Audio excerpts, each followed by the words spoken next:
Hello and welcome along to episode 2 of our weekly update with Olly Murphy. I'm your host Daniel Hussey, but no better place to start, Olly. If only every week would be like this, but you've had some brilliant winners the last couple of days. Yeah, it's been a really good week. Some real old kind of stable stars have got their head in front, which has been great. So it'd be nice to see it carry on into the weekend. But no, absolutely, delight with how they're running. Yeah, you gave Itchy Feet an honourable mention, the Pretems qualifier, and he ended up winning at 20 to 1, and I think that ended up going off like 24-25 on the exchange. Tell us a little bit of the story over the summer. You had to basically win him in the sales or win back him in the sales to hang on to the horse over the summer.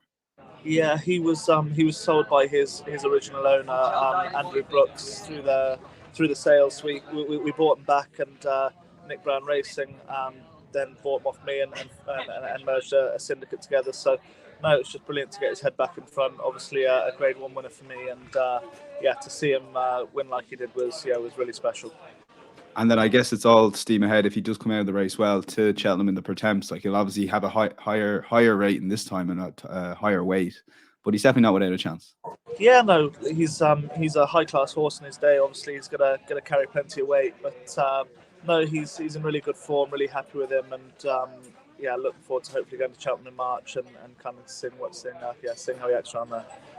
And it was maybe like the legends of the yard kind of bounced back because Thomas Darby was also a winner up in Ayr, and he had a great double there. Yeah, no, that was brilliant to see him jump like that at a grand old age of 10 of what he is, and only be having his third start over fences at that age. It was brilliant to see the enthusiasm he showed yesterday. It's actually a warm little contest, actually. You wouldn't believe he'd have been the outsider of 4 kind of pre-race, but he showed them all a clean pair of heels, and he was really good. And before we move on to Booster Bob, with Thomas Darby, where's the sort of plan next? Is it tough to formulate at this stage? I don't really know. Probably not ideal winning a novice chase this time of year. You end up kind of only having half a season as a novice, but he'll either go small somewhere for a 3 mile kind of novice chase, or we'd look at a veterans handicap for him or something like that, we'll kind of go from there. And listen, if things went really well, he might end up at Aintree in that 3 mile Grade 1 at Aintree. Cool. And then the horse I touched on there, Booster Bob, I think he won a pretty hot bumper there up against the Simon Ear horse. Yeah, there was a few whispers for horses beforehand. I did like my lad.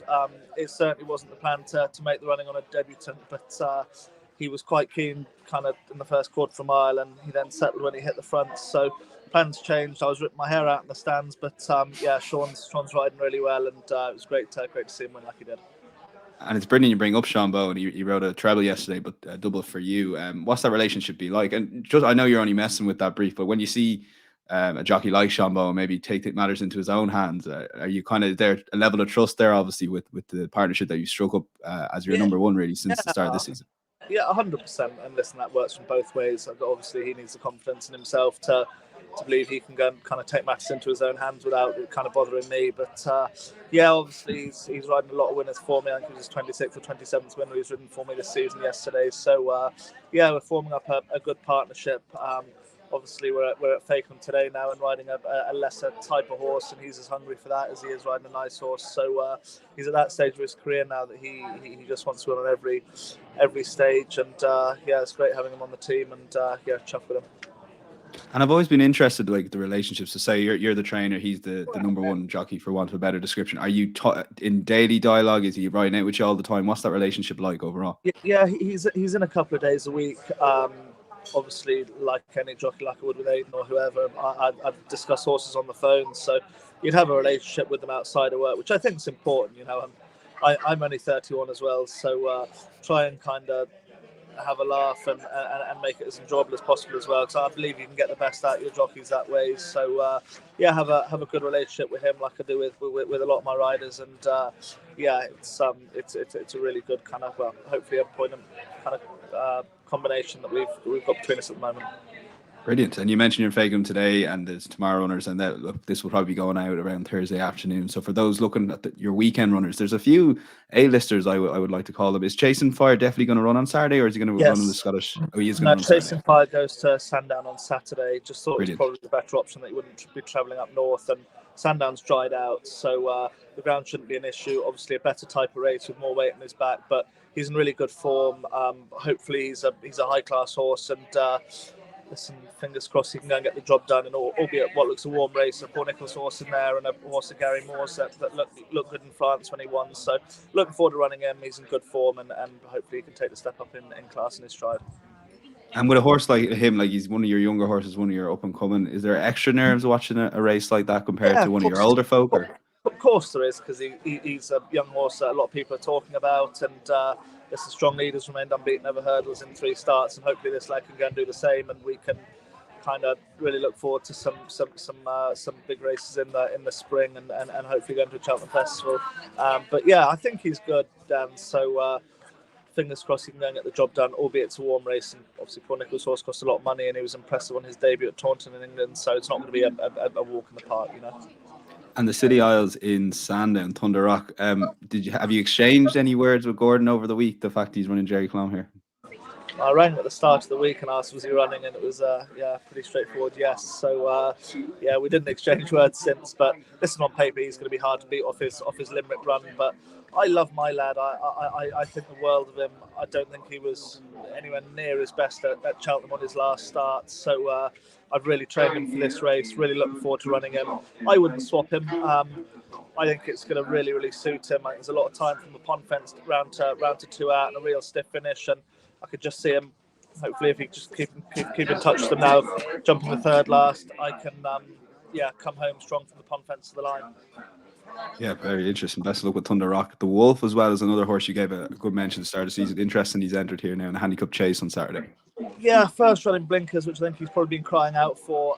If he gets in a rhythm, I don't see any reason why he couldn't run well. Looks very competitive. He ran the race last year, had a lot less runners than it does this year, but he's in good form. Hopefully blinkers will have a positive effect, and he'd have an each way chance if, as I said, getting into a rhythm.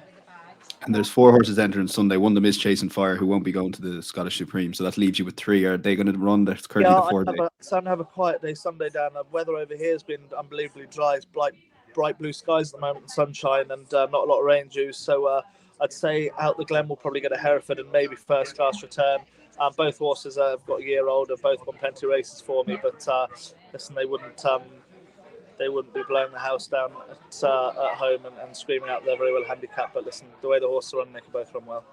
Yeah, exactly. Maybe pop up big prices. Just to finish off on maybe Monday's runners, because one horse did stand out to me, Butch. Is he going to run at Fontwell? I'd say very unlikely. As I said, we've had no rain. He's a real soft ground horse. I'd say we could just be waiting another week with him until the heavens open again, which no doubt they will as we live in England and Ireland. No doubt it'll be an extremely wet February and an early start of March. You mentioned being very dry, but it's also been dry where I am. I'm currently based about 5 minutes away from Leopardstown. I'm interested from the UK perspective, a trainer in England. A, would you be much interested in watching the Dublin Race Festival over the 2 days? And B, would it be a long-term aim to perhaps, if you had a horse good enough, go? It's very poorly set up in some ways because it's before those big spring festivals like Entry and Cheltenham. Yeah, listen, I'd love to bring horses over. Corsawood Island's a special place to me, having worked over there for Gordon for so long, and I'd love to train a winner in Ireland, let alone a big winner. So listen, when the time's right, I'd love to bring horses over to a festival like that, or Punchtown or Fairyhouse. It's brings back good memories for me. But yeah, it's a funny time of year. Obviously, we're only 5 or 6 weeks away from Cheltenham. We have our own trials races over here as well, and as everyone knows, Willie Gordon and Henry and the likes of are hard to beat when they come over to England without us having to get on a boat to go to Ireland. So it's obviously tough, but yeah, in time, I'd absolutely, when the right horses kind of come about, I'd love to go over. Yeah, look, we'd love to have you down the line. One final question, Ollie, is one horse of the weekend that either has a great chance of winning, or even one horse to maybe keep an eye on for the weekend, either that we've mentioned or we haven't? I'm really, really looking forward to running Thunder Rock. I really am. I've trained him for this race now, and obviously a grade 1, rate 150, and I think he's overpriced at 5-1. And if he gets into a rhythm, I really, really think he'll run very well. Yeah, look, it's a featured race, and I'll be on track in Leopardstown on Saturday, but I'll be tuned into that race, and maybe might have a couple of quid on Thunder Rock after that case. But listen, Ollie, thanks a mil for joining us, and we'll chat to you next week.